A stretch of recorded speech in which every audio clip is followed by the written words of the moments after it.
Okay guys, so I read A Court of Thorns and Roses, like the whole series, the ACOTAR series, and here are my thoughts on it.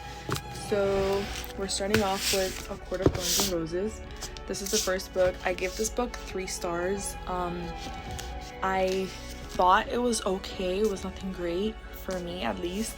I thought Lucian was the saving point in this book. I love that man, and I wish we could have gotten throughout the series a lot more of Lucian. I feel like we didn't dive too much into him, and I hope she like makes a story about him or something. I don't know, but like I said, 3 stars. It was just okay for me, but a lot of people say that it gets better starting book 2.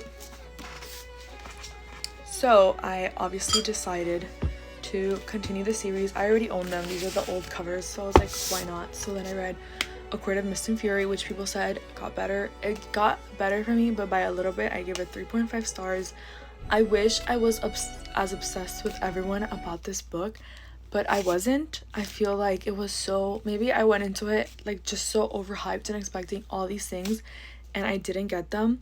I feel like she makes her books a little too long. I feel like all of her books could have been the same amount of pages as A Court of Thorns and Roses. I feel like there's a lot of like filler things that are not necessary, but the ending of her books are good. That's where most of the stuff happens, and it's good. But there's a lot of filler stuff that doesn't really like bring the plot forward. Like, it doesn't do anything for the plot. It's just filler stuff, I feel like, to make a longer book.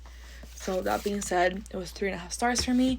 And then I read A Court of Wings and Ruin, and this one was 4 stars for me.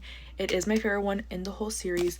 I like that we got more like background information, but I still like don't love the romance in all of these. I feel like the only romance is just like when Reese does stuff here and there, and that's the saving grace, because I just feel like nothing else really like speaks to me like that. Like, I feel like there could have been more romance and more plot and less filler stuff that you just don't really need. But like I said, this was 4 stars. I liked how it ended. I loved the story. Like I said, her books have great endings. That is one thing I can say. But there's a lot of stuff in there that just like makes you take so long that you're like, come on, girly, let's speed it up. So this one was 4 stars, and that's where the series peaked for me. Then I read A Court of Frost and Starlight, which is a novella. I feel like it was unnecessary. Also because I wasn't like in love and obsessed with the characters. So for me, it was just like, I didn't really need this. But I feel like if you loved the characters, you might enjoy this. For me, it was just 3 stars. It was okay.